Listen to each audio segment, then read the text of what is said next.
Olá, membros! E hoje nós vamos falar sobre Tor versus VPN. Uma promete te entregar anonimato, privacidade e segurança. Já a outra não promete. Entrega de verdade tudo isso a você. Há muita confusão hoje na internet sobre o propósito de cada uma dessas tecnologias, principalmente pelo fato de que muitas empresas de VPN surgiram nos últimos 10 anos com barateamento de servidores, de aluguel de servidores principalmente, e houve uma inundação de artigos e vídeos na internet patrocinados por essas empresas. Muitos deles são enganosos, eu diria a maioria, visando atingir o público leigo, que no geral dispõe de pouquíssimo conhecimento técnico, para não dizer nenhum, e acabam tomando uma decisão equivocada de contratar um serviço de VPN que não vai entregar aquilo que ele realmente precisa. Se esse for o seu caso, assim como já foi o meu, ao final dessa apresentação vai ficar muito claro qual serviço é superior, ou qual serviço te entrega de fato o que você precisa: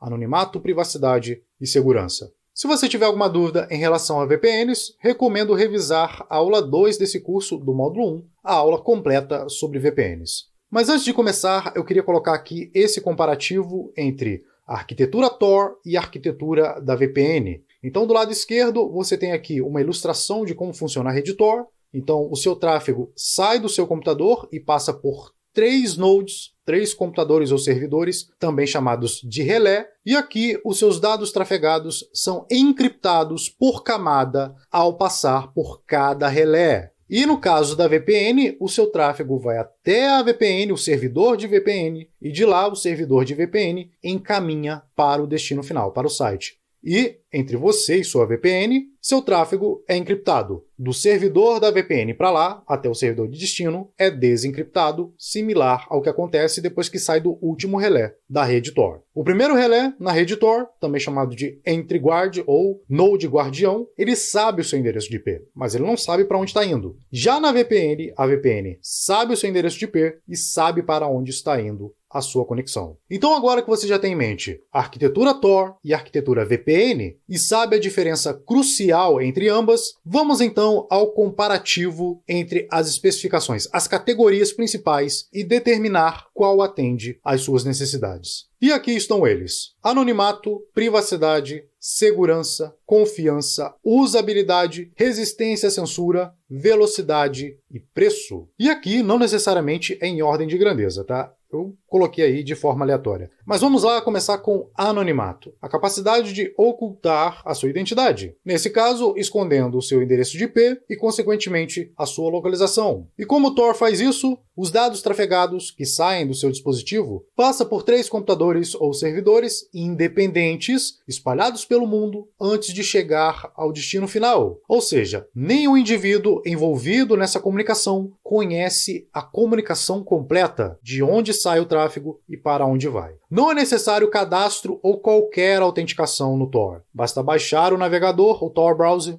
e utilizar. Os relés, os computadores que participam dessa comunicação, são executados por diferentes participantes, ou seja, voluntários, a maioria deles, e por fim, os relés são determinados aleatoriamente em uma rede global, por meio do protocolo Tor. Isso garante que cada relé vai estar em uma posição geográfica diferente e não pertença ao mesmo indivíduo ou organização. Agora, como a VPN fornece anonimato? Os pacotes de dados passam por um único servidor, também chamado de hop ou salto, e como a criação e a manutenção de uma estrutura de servidor segura é cara, é muito usual as empresas de VPN alugarem espaços em servidores de terceiros, de empresas que já possuem grandes data centers, tais como Amazon, Google, Microsoft e IBM. E esse servidor ou servidores geralmente ficam localizados em uma outra região geográfica em um outro país. Algumas empresas oferecem a opção de 2 ou mais saltos, 2 ou mais servidores, também conhecido como multi-hub. No entanto, isso não é um padrão para todas as VPNs, e ainda assim a VPN atua como um nó de entrada e saída da sua conexão. Isso implica que ela conhece todo o seu tráfego, desde o início até o fim da sua comunicação, até o destino final. Qualquer VPN vai precisar de um cadastro mínimo seu, com endereço de e-mail, nome de cadastro ou senha, pelo menos. E poucas delas aceitam métodos de pagamento anônimo. Se a VPN aceita apenas métodos de pagamento tradicionais, nominais, acontece algo que é chamado de trilha de dinheiro e um link entre você e o serviço de VPN é criado. E tudo isso que eu falei, é claro, não garante anonimato coisa nenhuma. Quem vence fácil então essa categoria é o Tor. Privacidade. A capacidade de ocultar as suas atividades na internet. E como o Tor faz isso? Protege a sua privacidade, oculta o tráfego em 3 camadas a cada relé de forma independente na rede por meio de criptografia, conhecida por roteamento cebola, algo que vimos na última aula, na aula 12. O Tor Browser é configurado para não armazenar cookies, históricos de navegação e cache, ou seja, o Tor inibe a criação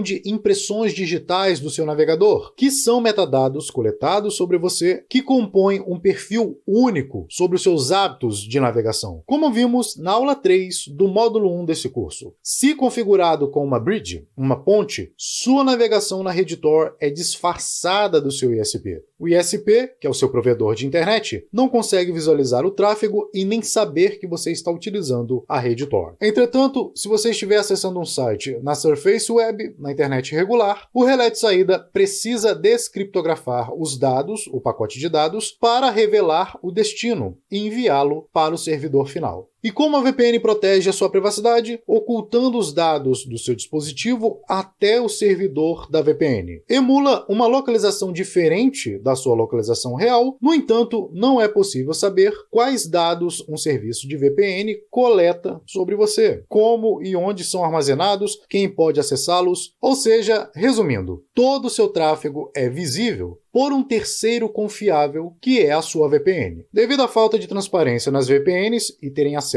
a todo o seu tráfego, do início ao fim, a privacidade aqui vai ficar com o Tor. Próxima categoria, segurança. Segurança significa impedir que terceiros não autorizados tenham acesso às suas atividades. E como fazer isso? Criptografando os dados de ponta a ponta e não armazenando dados em um servidor central. E o Tor faz isso muito bem ao encriptar 3 vezes a cada transmissão, por cada relé, até o relé de saída, os seus dados trafegados. E veja, o Tor é uma rede à parte da internet comum. É uma rede sobre a internet. Usando apenas domínios Tor, ou seja, acessando apenas a rede Tor, você tem por padrão criptografia de ponta a ponta. Só é possível quebrar a privacidade do Tor, ou seja, a segurança da sua comunicação, tendo acesso ao relé de entrada e o relé de saída ao mesmo tempo durante a mesma conexão, que é alterada automaticamente pelo protocolo Tor ou pelo usuário. A correlação estatística entre o tempo de conexão de entrada e saída só é possível para alvos específicos e com muitos recursos dedicados, algo que só um adversário global é capaz de fazer. E como a VPN garante sua segurança? Criando um túnel criptografado até o servidor da VPN. Significa que o tráfego deixa a rede da sua VPN sem a criptografia da sua VPN. VPN não são redes separadas. Elas apenas criam uma rede virtual, daí o nome Virtual Private Network, para transferir os dados de um lado para o outro, dentro da própria internet, diferente do Tor, que tem uma rede separada, isolada da Surface Web. E no caso da VPN, o servidor pode ser hackeado para recuperar todos os dados que foram armazenados ali temporariamente, ou mesmo indefinidamente. A segurança de uma VPN depende exclusivamente das políticas de segurança do servidor que ela está utilizando. Resumindo, ao contratar uma VPN, sua segurança depende da confiança em um terceiro centralizado. Por esse motivo, quem ganha disparado aqui é o Tor. Confiança é garantir tudo aquilo a que se propõe. Garantir seu anonimato, privacidade e segurança. E será que o Tor é confiável? Aqui está a vantagem de sistemas descentralizados. Não precisa confiar em nenhum provedor de acesso à rede. É o que chamamos de Trustless Design. Ou seja, você não precisa confiar no Tor para confiar no Tor. Os relés são escolhidos aleatoriamente pelo protocolo Tor. São mais de 6.000 relés atualmente e quase 2.000 pontes. O circuito por onde passa o tráfego pode ser revogado e alterado a qualquer momento pelo usuário. Os operadores de relé não armazenam nenhuma informação pessoal sua, já que você não precisa se cadastrar mostrar ao usar o Tor. O projeto Tor não tem fins lucrativos, logo, não faz dinheiro comercializando seus dados, até porque não tem acesso a eles. E o software para acessar a rede Tor é de código aberto, ou seja, pode ser auditado por qualquer indivíduo. Já o design da VPN é quase que o oposto do Tor. São centralizadas, ou seja, é preciso confiar no provedor deste serviço, cujo incentivo é obter lucro. Pertence a uma única empresa sob uma única jurisdição. Geralmente, elas estão registradas em algum país e sob as leis da máfia que ali impera. O serviço de VPN possui um número limitado de servidores e pré-determinados pela própria empresa. O provedor da VPN não pode provar que não está registrando seus dados ou os mantendo com segurança em seus servidores. Geralmente, o software da VPN não é open source, não é código aberto, e ninguém ou empresas autorizadas é que pode auditá-lo. E a empresa por trás da VPN controla seu tráfego na internet o tempo todo. Considerando que na internet o único sistema na qual você pode confiar é aquele em que você não tem que confiar, quem ganha aqui, de longe, é o Tor. Agora, o item menos importante para mim, na minha opinião, usabilidade. Eu acho o Tor Browser muito fácil de se usar, muito fácil de ser aprendido, inclusive, mas usar o Tor da mesma forma que uma VPN pode ser complicado para alguns usuários iniciantes, como por exemplo, as configurações mudam um pouco de acordo com o seu dispositivo. E para o usuário ter toda a proteção do Tor no sistema operacional e não apenas no navegador, que é o padrão, ele vai precisar modificar o sistema ou então aprender um pouco o básico sobre instalação de sistemas e configuração de máquinas virtuais, como por exemplo o Unix ou Tails, algo que vamos aprender nas próximas aulas desse módulo 2. Tais sistemas foram projetados para serem seguros e não amigáveis, ao contrário da VPN, que foi projetada mesmo para ser fácil de usar, já que o objetivo delas é ganhar dinheiro e não construir um sistema mais seguro para os usuários. Essa é que é a verdade. Então o aplicativo de VPN terá uma interface de usuário com paletas de cores amigáveis, conexão com um único toque, com um único clique. Ela também está disponível em qualquer sistema operacional e foi cuidadosamente projetada para cada um deles. Enfim, VPN são negócios e negócios exigem clientes satisfeitos. Então dessa vez, a usabilidade fica com a VPN. Resistência à censura. O quão difícil é proibir esses dois serviços? No caso do Tor, alguns sites ou países proíbem conexões provenientes do Tor, mas isso pode ser facilmente contornado usando bridges. Uma bridge ou ponte para o português é um nó de entrada que não está listado publicamente, e com isso é possível contornar essa censura. No caso da VPN, elas são consideradas como legais e tendem a serem aceitas pela maioria dos serviços, já que é mais fácil identificar os usuários que estão utilizando uma VPN. No entanto, governos totalitários também podem proibir as VPNs, assim como o Tor. E quando isso acontecer, não há o que possa ser feito. Mais uma vez, a VPN é um serviço centralizado. Para não ser injusto, por ela não ser proibida na maioria dos casos, na categoria resistência à censura, eu dei vitória aos dois, Tor e VPN. Penúltimo quesito, velocidade. Aqui é óbvio, né? Se você se conectar à internet via Tor, serão necessários 3 saltos ao redor do mundo, enquanto na VPN é apenas um salto. Algumas VPNs fornecem a opção de configuração Dual Hop ou Multi-Hops. Aí, nesse caso, a velocidade será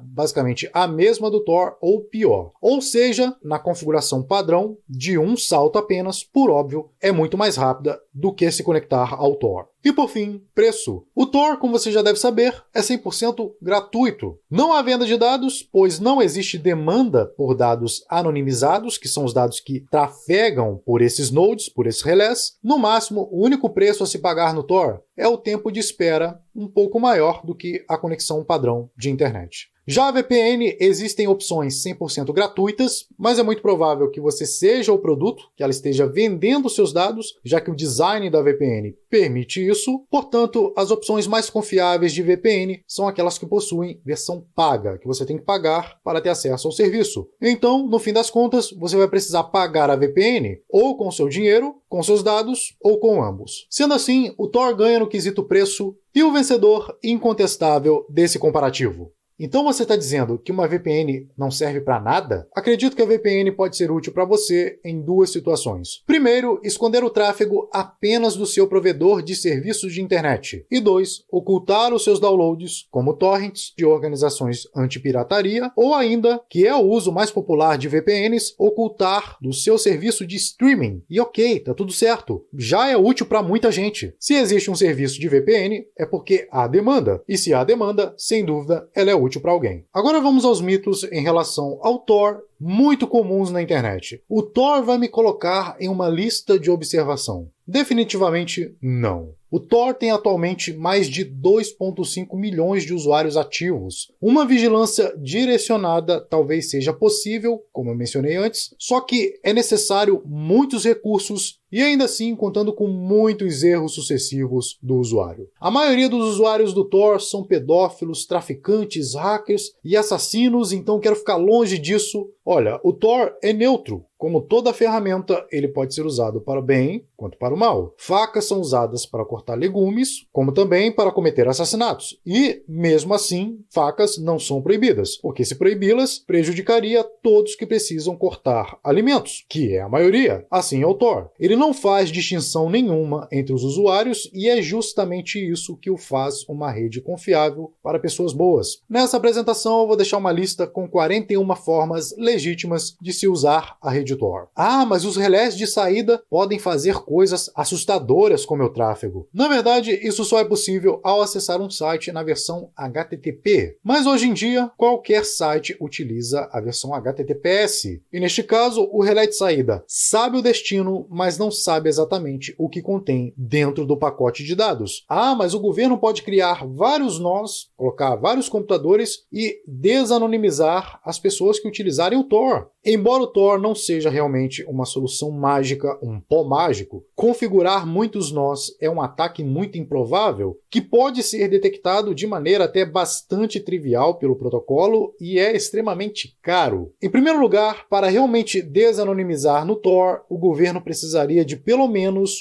um nó de entrada e um nó de saída, para então fazer uma análise de correlação estatística com o tempo de conexão na entrada em relação ao tempo de conexão na saída. Mas aqui está o problema. O nó de entrada é escolhido uma única vez e depois entra em uma espécie de fila de espera. Há também outros parâmetros de atraso, onde é preciso aguardar de 8 a 68 dias no máximo para se tornar um nó de entrada novamente. Ou seja, se o governo quiser se tornar seu nó de entrada da sua conexão, considerando os mais de 6 mil nós que existem hoje na rede Tor, combinado aos mais de 2,5 milhões de usuários, é uma chance extremamente baixa de o governo conseguir analisar a sua conexão. Porque diferente de uma VPN, o Tor é um protocolo, ele tem regras e essas regras visam inibir a desonestidade dos participantes na rede. E é por isso que o Tor é considerado tão seguro.